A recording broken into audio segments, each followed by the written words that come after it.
In this video, I'm going to talk about the Gospel Coalition's latest attempt to stop the bleeding.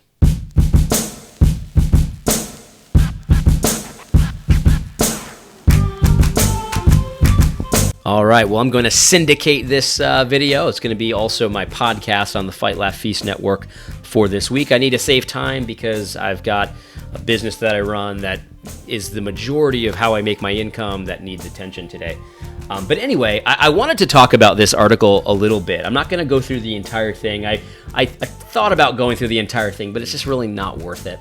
But it's an article by Kevin DeYoung. Now, Kevin DeYoung is a guy that I actually like. I quite like. I think he's well-positioned in his church to do good, but he is most definitely part of Big Eva. He's part of the Evangelical trademarked variety machine. There's no question about it. And this article is the latest installment in a series of articles that Gospel Coalition has been putting out to really protect the brand, protect the guild, because the reality is that Gospel Coalition and ERLC and, the conference speaking mega church type folks are getting their teeth kicked in on social media. There's just no question about it. All you have to do to try this out is go to YouTube and type in ERLC or Gospel Coalition and see what videos come up. There's a good chance you might see some of my videos on there. Russell Moore and all these people. There's a very good chance you might see some of my videos up there. And I always say this, but it's just bears repeating. I have no budget. I have absolutely no budget from this. I bought a $50 camera. I got a $50 microphone. I pay for a music service. That's about $15 a month. And I just recently added a YouTube extension to help me out with some tagging and a variety of things like that. That's about $9 a month. And that's essentially it. That's my budget for this YouTube channel. The only other thing is my time, which a lot of the time I'm pretty much donating my time. I've got a business that I run, an executive search firm that pays 95% of my bills. It's a very small business, but it's good enough to pay my bills. And YouTube, I always say that I make about 5% of my income on YouTube. That's actually probably overshooting it, but 5 is a nice round number. Just to give you an idea about what I do here. Most of my time is dedicated, is donated here. There's just no question about it. And if you do support me on Patreon, thank you so much. It makes it a lot easier to put more time into this.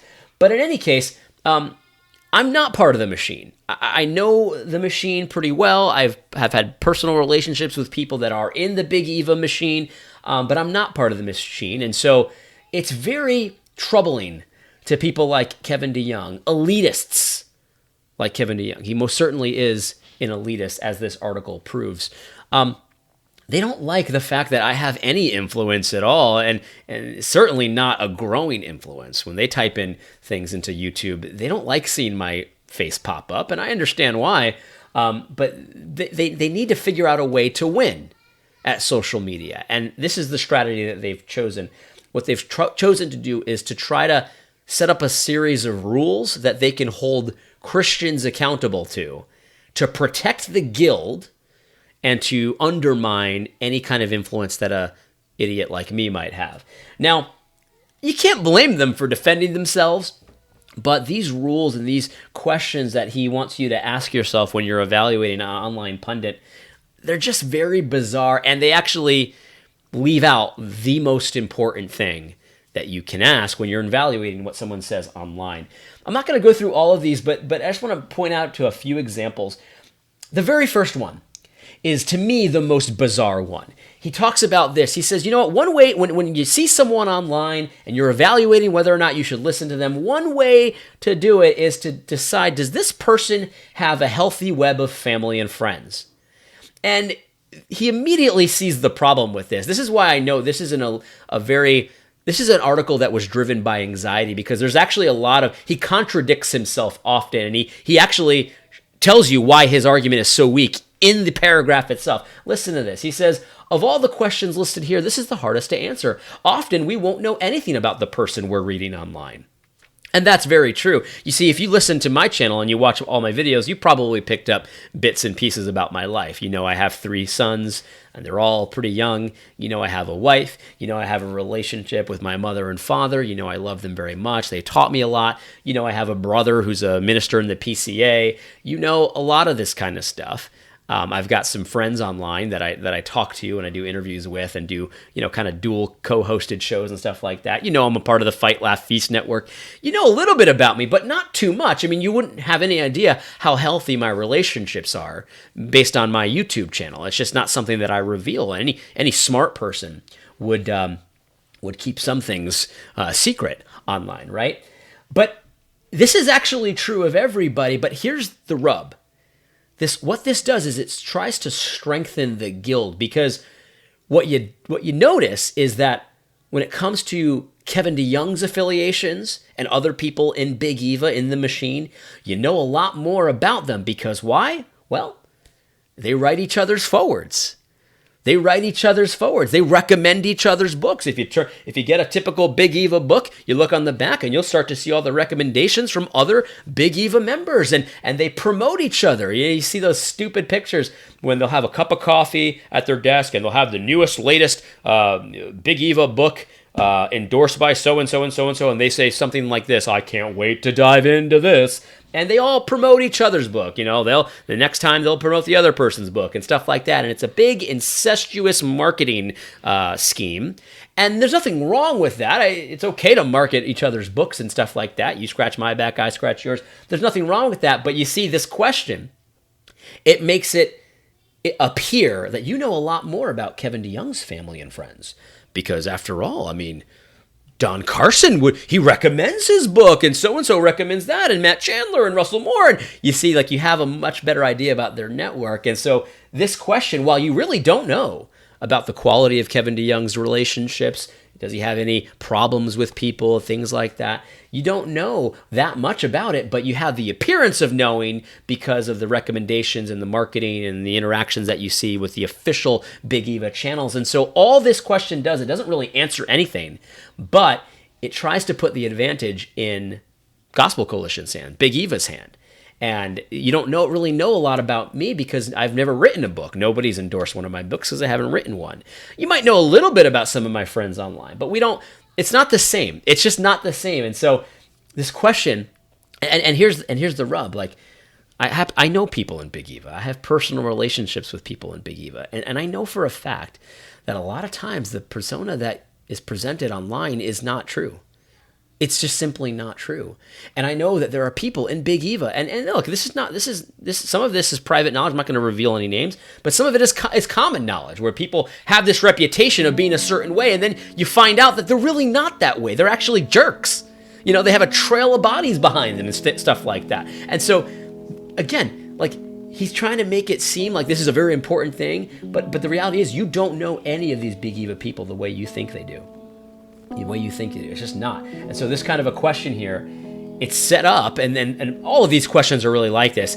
It's set up to protect the guild without really giving you anything of substance, because whether or not you know how many friends I have in real life, you actually really don't know that about Kevin DeYoung either, but really it actually has nothing to do with whether or not you should listen to me online. I mean, it's just that simple. This is a distraction, and it's a distraction that's trying to give Big Eva an edge. You know what I mean? Here's the other thing. He talks about what people do for a living, right? And he says, well, do they have any responsibilities besides being an internet personality? It's like, what are you talking about, man? All of us work. We all work for a living. We all make our living somewhere else. And of course he goes, well, there are exceptions. I mean, Tim Chalice, all he does is being a blogger on the internet, but he's got the approved of Big Eva positions. You know what I mean? And so you see, this is really kind of stupid to ask a question like this. I mean, if I'm online, you would assume that I have a certain amount of income, a certain amount of stability, a certain amount of responsibility and stuff like that. And again, it's like, but even if I didn't, and I did make my money on YouTube, why should that mean you shouldn't listen to me? Of course, he doesn't say, but again, this is advantage Big Eva, because all the people in Big Eva have official sounding positions and executive boards and things like that. And it's just like, again, this doesn't tell you anything about whether or not you should listen to someone. I don't think you should listen to Russell Moore at all. I think he's terrible at what he does. I think he's got oftentimes bad motivations in what he does. And yet he's got a executive board of directors, all this stuff. He's got the official channels and all that kind of stuff. What does the fact that he doesn't have that his responsibilities are? It doesn't make any sense at all to ask a question like this, except to protect the guild.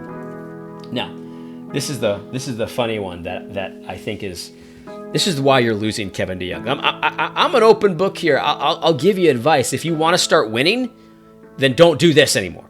Number 3, does this person have the commensurate education or experience that makes them worth listening to? The best part about this is the very first sentence after he says this. He knows what this sounds like, but he can't help himself. He just can't help himself. He says, yes, I know the talk of academic degrees can sound hopelessly elitist. Yeah, it does. It does. It sounds hopelessly elitist. And it's so funny. It is hopeless because you know this sounds bad and you can't help yourself. Professor Kevin DeYoung with all the credentials and all his buddies with all the credentials and all that stuff.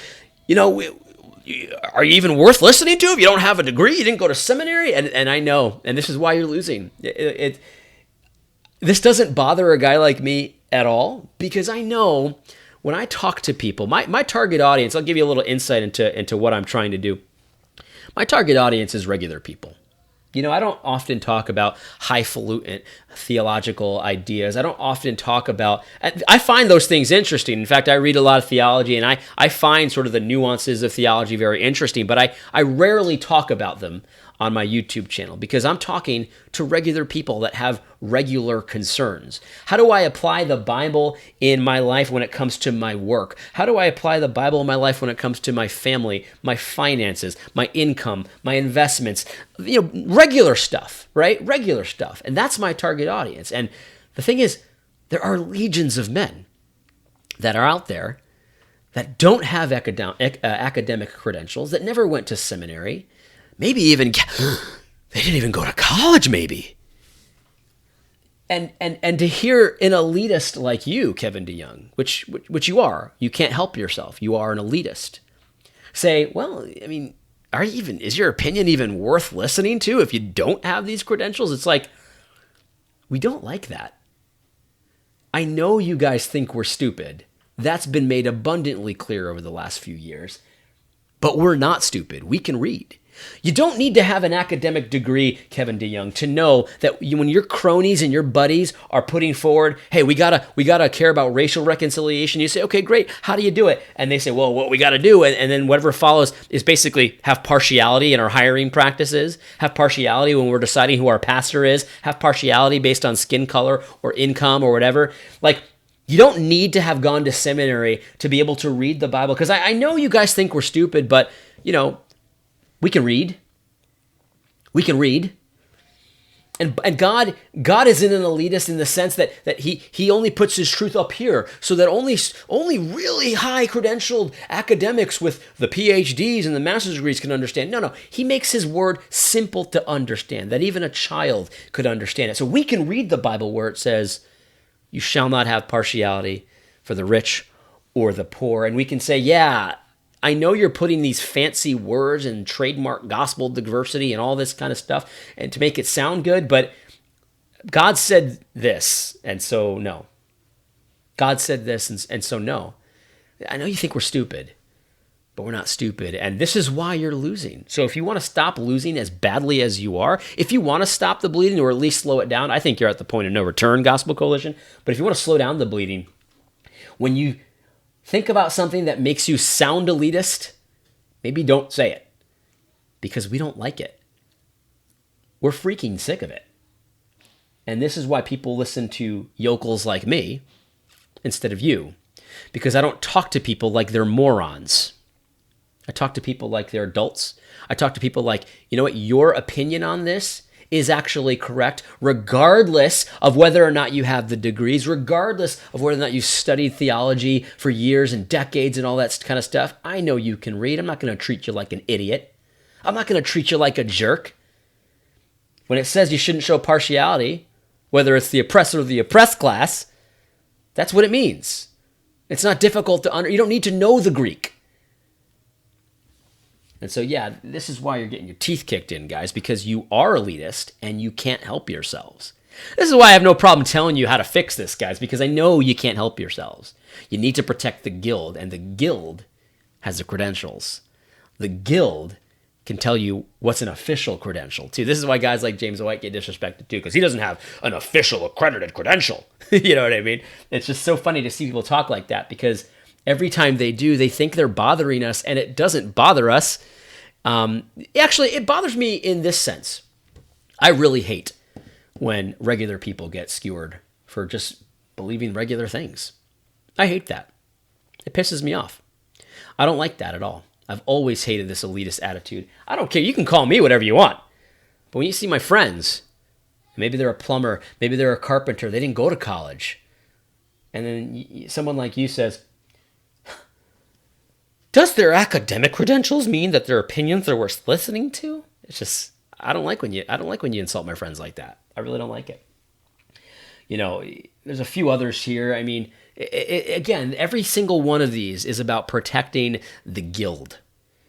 Is this person held accountable by meaningful institutions? Well, again, we're not stupid, like I just said, and we can read. We can read. And we know that God established one institution, the church.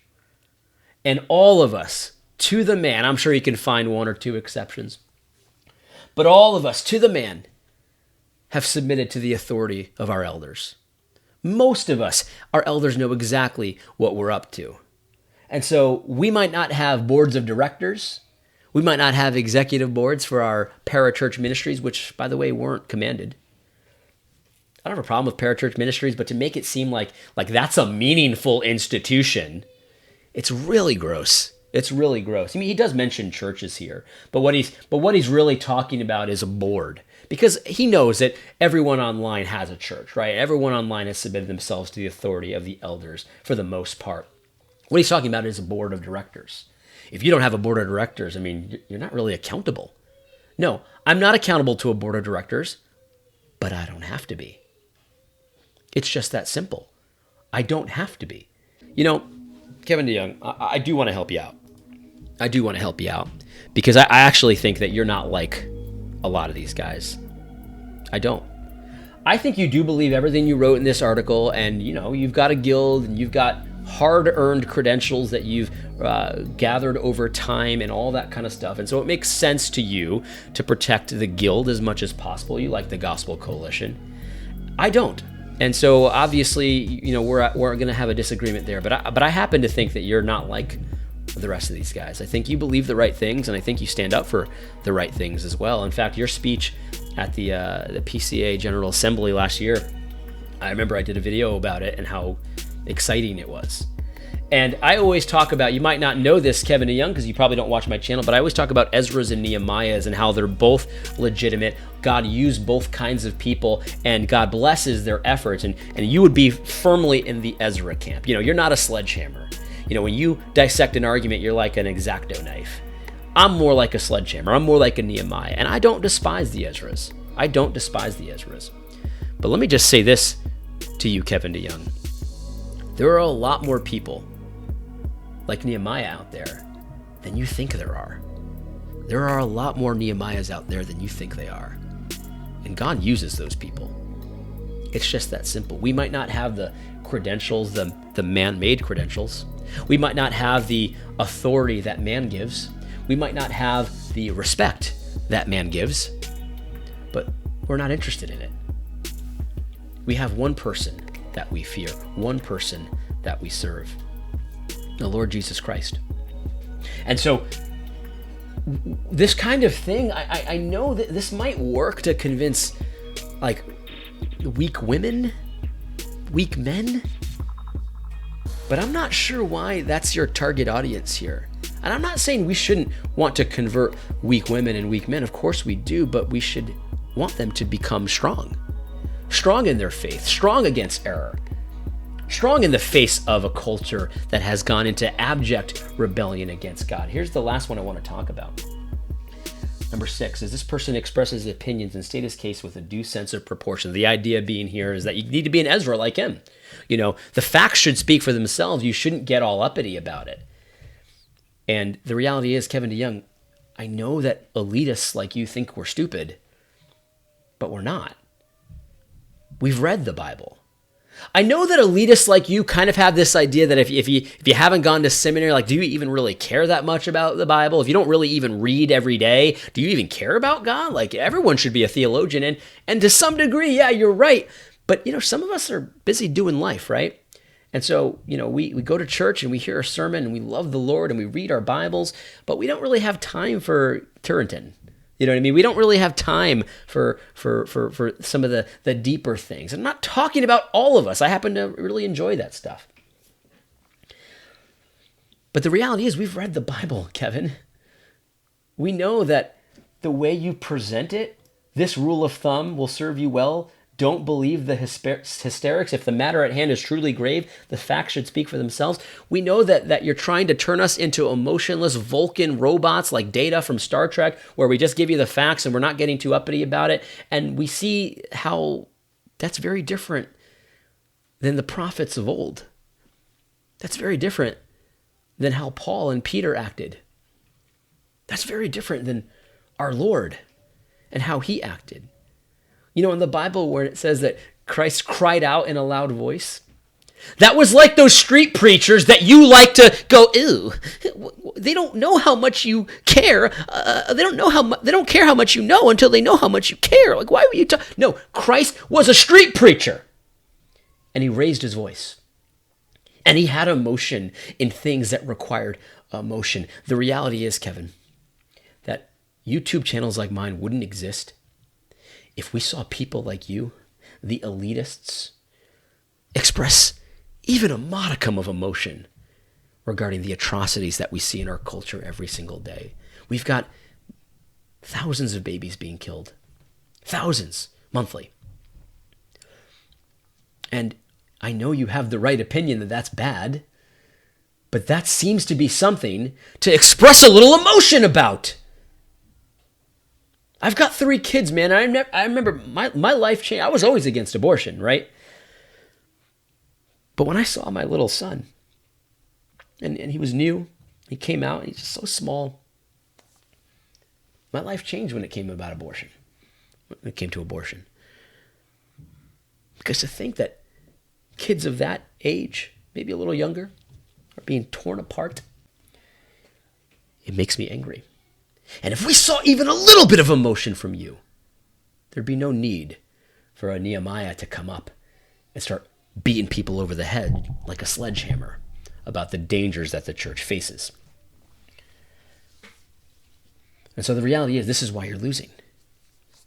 Because you think that all that's required are a bunch of Ezras. And God has seen fit to use Ezras, of course. But Nehemiahs are legitimate and necessary in the face of this atrocity. And there are other atrocities as well. I mean, abortion's not the only one, but it's the most visceral. And so I understand, Kevin, that you're trying to protect your guild, and I get it. But we're not stupid. I know you think that we're stupid, but we're not. And the big question that you missed when you're evaluating an online pundit is, what this person's saying actually true? Does it comport with reality?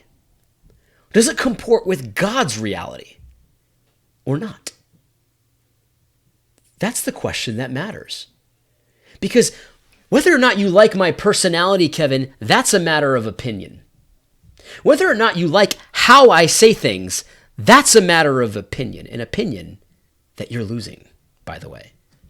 And so you can try to change the rules, but the thing is, you think we're stupid. We're not stupid. The people that listen to me and are listening to me with increased frequency, and the people that are listening to Gospel Coalition with decreased frequency, we're not stupid.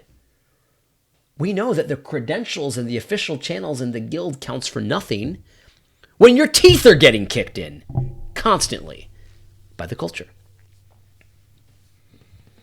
And so you think we're stupid. We're not stupid. I mean, that's the reality. That's the reality. Like, I don't despise your Ezra style. It's fine. But let's not pretend like that's the only style that's necessary. That we need to have the official credentialed guild membership only, because it hasn't worked. It's not biblical that we have to do it that way. And people can discern, because people aren't stupid. This is the thing. God gave all of us brains.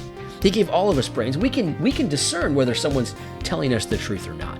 We can discern whether what I say is the case is more true or what you say is the case is more true. We can discern that, and we can both be true and say it in different ways. We can both be true, and you can use highfalutin language, and I can talk like a commoner, and we can both be right at the same time. I can say it with a little bit more emotion. You can say it a little more robotically, and we can both be fine.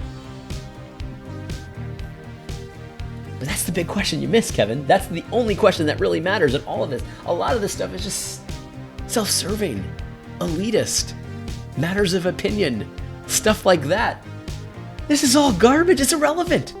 What matters is this person telling the truth? Does what this person say comport with reality, God's revelation? That's the question that matters, and yet that's the question that you missed. You're busy asking, how many friends does this guy have? Does he have a board of directors? Does he have the proper education, the credentials? Can't you see? Can't you see? I don't mind you taking this route, because I think it's a losing play, and I think it's a desperate play. And this article has encouraged me all the more to improve my content, to increase the frequency of my content, and all of this, because this really strikes me as a death rattle for Gospel Coalition. And the fact that a bunch of these articles have come out over the last few weeks strikes me as a death rattle for Gospel Coalition. And good. Because while there is some good stuff at the Gospel Coalition, personally, I think it's a net negative at this point. And so to see that you guys aren't done yet, I think you're past the point of no return. Keep trying this strategy. Keep trying this strategy, because every time you do, more and more people wake up to your game. You think we're stupid, but we're not stupid. And we don't play by your rules anymore. Anyway, I hope you found this video helpful. God bless.